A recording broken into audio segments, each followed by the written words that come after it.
कैसे हो दोस्तों। हेरा फेरी के बारे में बात करें। देखो भाई, सबसे पहली बात तो आज आपने देखा होगा अक्षय कुमार ने ओपनली बात करी है हेरा फेरी को लेके।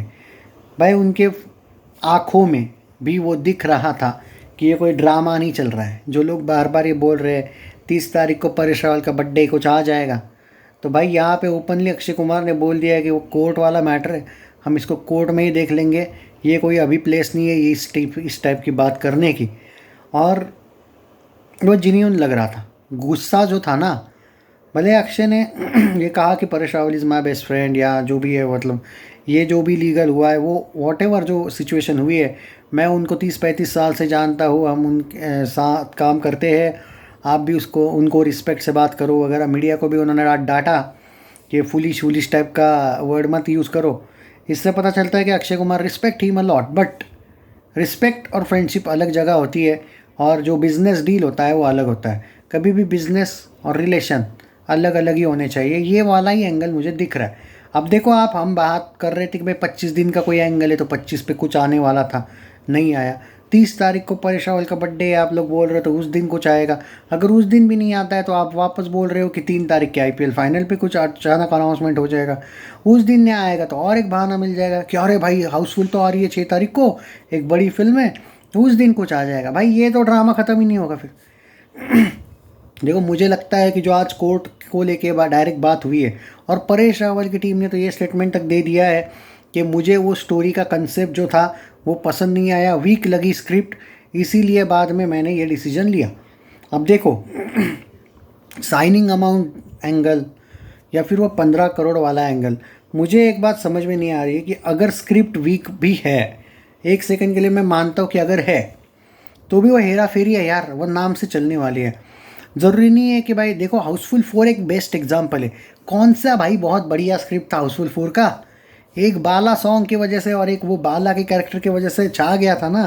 तो बाबू राव के कैरेक्टर, मुझे नहीं पता कि सच में स्क्रिप्ट थोड़ी इशू थी या क्या थी।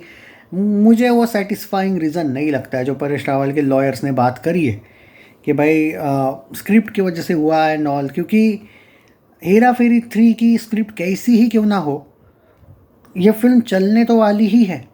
अगर हाउसफुल 4 जैसी फिल्म चल सकती थी, उसमें कोई लॉजिक नहीं था पुनर्जन्म and all, just because of hype. तो ये तो हेरा फेरी है भाई, क्या मतलब क्या बोलूँ मैं। तो मुझे ये सेटिस्फाइंग आंसर नहीं लगता है। और Akshay Kumar was too serious about that. हाँ, जब वो पूछा ना, देखो कुछ चीज़ें ड्रामे नहीं लगती है यार, वो ओपनली बोला है उसने, उन्होंने। अब देखो अक्षय कुमार सर का फेस, कि देखो ये बातें यहाँ नहीं हो सकती है लीगली, हम ये कोर्ट का मसला है, मैं ये चीज़ें कोर्ट पे छोड़ चुका हूँ। और परेश रावल की टीम ने भी ये कहा है कि भाई हमारी तरफ से एक कोर्ट केस में जाना ही नहीं चाहिए था, कोर्ट केस वाला एंगल होना ही नहीं चाहिए था। हमने जो इनके 11 लाख लिए थे विथ इंटरेस्ट दे दिया इनको। सुना है मैंने कि 15 लाख दे दिए थे 11 लाख के बदले। तो ये कोई एंगल नहीं है। और इनका ये कहना है कि तुमने प्रोमो भी शूट करवा लिया। और परेश रावल की टीम का ये कहना है कि भाई इन लोगों ने धोखे से प्रोमो शूट किया। भाई बच्चे हो क्या। मैं वो समझ नहीं पा रहा हूँ कि प्रोमो शूट धोखे से करवा लिया, ये भी कौन सा लॉजिक है यार। आई मीन ये भी कन्विंसिंग नहीं लगा। मैं साइड नहीं ले रहा हूँ सिर्फ अक्षय की, मैं एक सिंपल लॉजिक बोल रहा हूँ। दो चीज़ें मुझे बिल्कुल कन्विंसिंग नहीं लगती है, जहाँ पे एक उनके लॉयर का वो स्टेटमेंट की कि भाई 15 वो कन्विंस है। ये डायरेक्ट एक तो स्टोरी वाला एंगल, कि स्टोरी ये है वो है। क्योंकि भाई देखो, कोई भी मैंने सुना है जब भी कोई फिल्म साइन होती है तो स्टोरी एक बार बताई जाती है ना। अरे बिना, ऐसा हो ही नहीं सकता है कि कभी बिना स्टोरी का, बहुत रेयरली भाई। और परेश रावल की जो हिस्ट्री, आज तक ऐसा नहीं है कि उन्होंने विदाउट स्क्रिप्ट साइन कर ली फिल्म, आज तक नहीं। तो आज क्यों, तो इस बार ही क्यों ये प्रॉब्लम आया। उनके 35-40 साल, इवन उससे भी ज़्यादा साल की बॉलीवुड की हिस्ट्री है, आज तक ऐसा कभी एक भी फिल्म में नहीं हुआ है। तो ये कैसे हो सकता है कि उनको स्टोरी, और अगर स्टोरी पसंद नहीं थी तो साइन क्यों किया, साइनिंग अमाउंट ली क्यों। तो ये मुझे कन्विंसिंग नहीं लगता है। और ये तो बिल्कुल ही कतई कन्विंसिंग नहीं लगता है कि हेरा फेरी का प्रोमो धोखे से शूट करवाए। आई मीन ये बचकाना लगता है।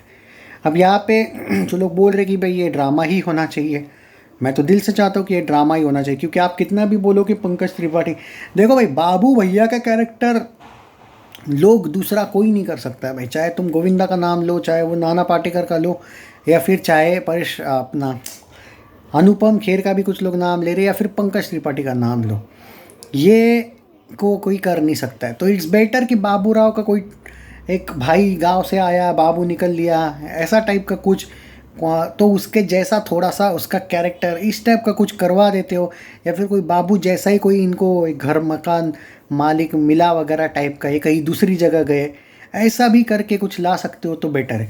और अगर आप ये बोल रहे हो कि भाई परेश रावल में एटीट्यूड है और गोविंदा और नाना पाटेकर कर सकते हैं ये रोल, तो भाई गोविंदा को हैंडल करना आपको क्या बहुत इजी लगता है? कभी जाना भी है आपने उसको लेके कुछ कि इतना डायरेक्ट ब्लेम कर, ओपनली परेश रावल को पेल रहे हो? कभी देखा भी है नाना पाटेकर का सेट पे बिहेवियर, उसका वेलकम को लेके और बाकी लोगों को लेके उसकी पास्ट हिस्ट्री देखो, फिर तो परेश रावल ज़्यादा क्लीन है भाई। इन लोगों को हैंडल करने का इजी लगता है? सबसे इजी तो पंकज त्रिपाठी फिर हैंडल करने को, कोई मसला नहीं, कोई झमेला नहीं।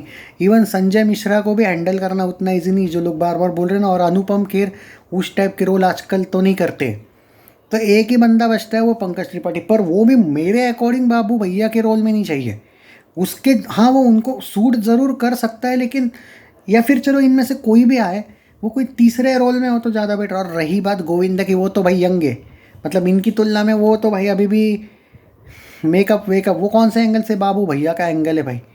कोई दूसरा कैरेक्टर होगा तो बात अलग है, लेकिन गोविंदा फिर भी उस रोल के लिए सूटेबल नहीं है। कोई एजेड आदमी चाहिए भाई, जो एज दिखता है जिसका। तो मुझे ये लगता है भैया, वो आप लोगों की चॉइस है। जो भी वहाँ पे सिचुएशन थी, क्या कहा अक्षय कुमार ने एंड ऑल, वो मैंने आपके साथ शेयर किया है। मैं ये नहीं बोल रहा हूँ कि देखो सिचुएशन के हिसाब से, और जिस तरीके से सुनील शेट्टी ने स्टेटमेंट दिया, प्रियदर्शन ने स्टेटमेंट दिया एट प्रेजेंट, तो ये जो मसला हुआ है ना, ये सिर्फ इवन नाडियाड वाला का मसला नहीं है, ये सिर्फ मोस्टली अक्षय कुमार वर्सेस परेश रावल वाला मसला है। और ये मनी मैटर ही लगता है मुझे, क्योंकि जो ये एक बात मुझे भी थोड़ी सी अटपटी लगी, जो परेश रावल के लॉयर्स ने कहा। अगर ये सही है तो मैं भी शॉक्ड हूँ कि ऐसा कैसे कर सकता है कोई, क्योंकि अगर आपको कोई 11 लाख पहले दे रहा है और फिल्म रिलीज़ के बाद 1 महीने के बाद 14 करोड़ कितने 89 लैक्स देने वाला है, यानी कि 15 करोड़, तो भाई ये भी तो होता है ना कि कभी कभी डर लग जाता है कि भाई इतना पैसा पहले, बाद में फिल्म साइन करके शूटिंग कर लो, बाद में 1 महीने बाद ये देंगे भी या नहीं पैसा। तो वो बॉन्ड वगैरह साइन करके ही इन लोगों ने करना चाहिए था। पर जो आज स्टेटमेंट्स आए हैं परेश रावल एंड टीम के, कि स्क्रिप्ट को लेके इशू था एंड ऑल, तो अक्षय कुमार ने सीधा बोल दिया कि मैं यहाँ पे कुछ नहीं कहने वाला हूँ, जो भी है कोर्ट में होगा और आपको इन्फो मिल जाएगी। देखते कौन सही कौन नहीं, आई डोंट नो। बट यार इस वजह से हेरा फेरी, अगर ये सब नाटक नहीं है, जो कि मुझे भी लगता है कि ये सब रियल है, तो हेरा फेरी पोस्टपोन तो हुई है ना भाई। चाहे आप मानो ना मानो, आप वैसे भी हेरा फेरी 20 साल हो गए पार्ट 2 आके, ऑलरेडी 20 क्या 19 या 20 जो भी हुए, 6 में आई थी शायद। तो भाई और 2-3 साल वेट करो फिर। और मैं तो बोलूँगा भाई बनाओ ही मत फिर, क्योंकि अब अगर वो सुनील शेट्टी का भी वो स्टेटमेंट बीच में आना कि वो नहीं तो ये भी नहीं, तो भाई मतलब अगर सुनील शेट्टी का भी कैरेक्टर नहीं है तो फिर किस बात की हेरा फेरी बनाओगे यार। मैं बिल्कुल मतलब मैं तो शॉक्ड हूँ यार। अगर आप बोल रहे हो कि सिर्फ अकेला राजू चाहिए, तो मतलब देखो, if you are fan of Akshay Kumar then okay, पर ना, इससे अच्छा है भाई कोई आवारा पागल दीवाना या कोई नए स्टार कास्ट के साथ बनाओ। क्योंकि हेरा फेरी 2 और 1 ये ब्रांड बन चुका है कि ये तीनों की फिल्म है यार ना। और उसमें अगर अकेला होगा तो ये फिल्म बनेगी नहीं, ये मैं गारंटी देता हूँ। श्याम और बाबू भैया नहीं है तो वो मज़ा ही नहीं है यार। तो देखो भाई और मैं एक बात गारंटी बोलता हूँ भाई, अगर प्रियदर्शन डायरेक्टर है ना, वो इन लोगों के चक्कर में नहीं पड़ेगा भाई, मैं ये गारंटी देता हूँ आपको। इनको फराद सामजी वगैरह टाइप के लोगों से ही फिर हैंडल करना पड़ेगा, क्योंकि प्रियदर्शन उस टाइप का डायरेक्टर है कि समहाउ वो अपनी स्टार कास्ट, जिस तरीके से उसने एक ट्विटर पे स्टेटमेंट दिया था ना, what the hell happen with my star cast and all blah blah blah, उससे ही पता चलता है कि वो चीज़ से गुस्सा हुआ था। अब ये सब नाटक होगा तो अच्छी बात है, पर अगर ये कुछ भी नाटक नहीं है और सही है, तो हेरा फेरी 3 अनलिमिटेड टाइम के लिए पोस्टपोन मान के चलो भाई। क्योंकि आप अगर सच में सुनील शेट्टी भी करेगा या नहीं, अक्षय को पूछना पड़ेगा कि भाई तू करने वाला है या नहीं, मैं तो कर ही रहा हूँ। बाद में परेश का कौन रिप्लेसमेंट है, क्या बाबू भैया के कैरेक्टर को मारना है एंड ऑल, पूरी स्क्रिप्ट ही चेंज हो जाती है ना फिर तो। अब तो और पोस्टपोन देखो, ये अगर रियल है ना ये झगड़ा, तो ये पोस्टपोन हो गई बहुत, और एक एक्स्ट्रा साल के लिए तो कम से कम पोस्टपोन हो गई। 2027 भी नहीं, 28 ही याद रखना।